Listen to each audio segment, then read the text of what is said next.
کہ 3 باتوں کا انتہائی خیال رکھنے کی ضرورت ہے، اور آپ پہلے سے ہی اس سے آراستہ ہیں، وابستہ ہیں۔ سب سے پہلا نماز، آپ کی ذاتی بالغی، طہارت، تزکیہ،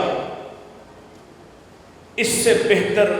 کوئی دوسری چیز، کوئی دوسری تربیت، کوئی دوسرا مشن نہیں ہو سکتا، اور ہزاروں لیکچرز پر بھاری ہے کہ آپ نماز کے ایسے مستقل پابند ہوں کہ مثال بن جائیں۔ اس لیے کہ اللہ کی کتاب میں اور اللہ نے یہ حکم دے دیا اور واضح کر دیا، ان الصلاۃ تنہی عن الفحشاء والمنکر والبغی، اور جب تک کوئی تحریک اس بنیادی وصف سے متصف نہ ہو وہ تحریک نہیں بنتی۔ وہ وقتی طور پر کچھ دیر ایک تنظیم کے طور پر تو گزار سکتی ہے، لیکن ایک تحریک نہیں بن سکتی، اور اس کی مثالیں رسول اکرم صلی اللہ علیہ وسلم کی زندگی سے ہیں۔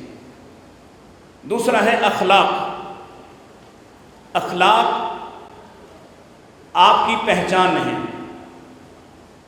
اور کوئی جتنے مرضی لیکچرز آپ کو دے دے، جب تک آپ اس کو قبول کرنے کو تیار نہ ہوں کوئی آپ کو سکھا نہیں سکتا ہے۔ جتنی مرضی احادیث سنا دیں، جتنے مرضی فرامین سنا دیں، آپ جب تک قبول نہیں کرتے اور آپ اس اخلاق کو، اور خاص طور پہ وہ اخلاق جو اخلاق مصطفی ہیں، ان کو اختیار نہیں کرتے تو تنظیمیں رہ جاتی ہیں، تحریک نہیں بنتی۔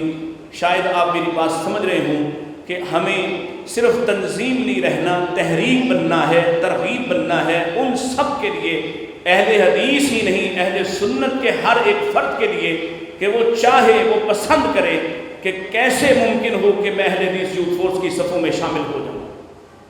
اس کے لیے آپ کا اخلاق، آپ کا تعارف ہے، اور مثالیں دینے کی ضرورت نہیں۔ آپ یاد کیجئے نبی مکرم علیہ السلام کے بارے میں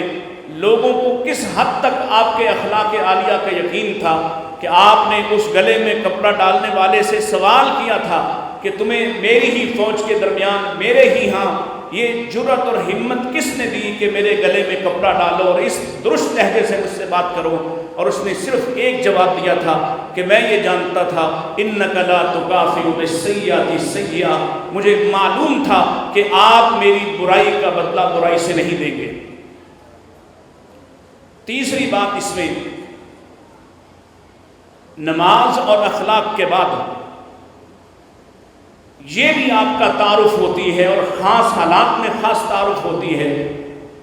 یہ ہے آپ اختلاف کس انداز سے کرتے ہیں۔ جب آپ سے کوئی جھگڑ پڑے، وَجَادِلْهُم بِالَّتِي هِيَ أَحْسَنُ، یہ کیسے ہوتا ہے؟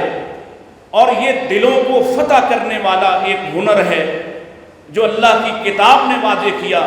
کہ جب تم اس سے گزرتے ہو تو پھر اللہ اس کا فوری فائدہ یہ دیتا ہے، فَإِذَا الَّذِي بَيْنَكَ وَبَيْنَهُ عَدَاوَةٌ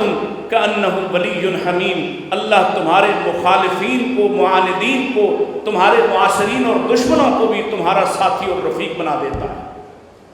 جب اختلاف ہوتا ہے تو آپ نے ثابت کرنا ہے کہ آپ فیک آئیڈیز والے نہیں ہیں،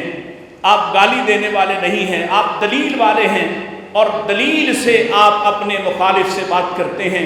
آپ کے پاس اللہ کے فضل و کرم سے یہ دلیل موجود ہے کہ جب آپ حسن اختلاف کرتے ہیں، اختلاف ہو جاتا ہے، تنظیموں کے اندر بھی ہوتا ہے، بعض اوقات ساتھیوں کے ساتھ ہو جاتا ہے، بعض اوقات مقابلہ کرنے والوں کے ساتھ ہوتا ہے، اس وقت آپ کا تعارف اور آپ کی شخصیت کیا ہے یہ آپ کے اختلاف کرنے کے آداب سے پتہ چلتا ہے۔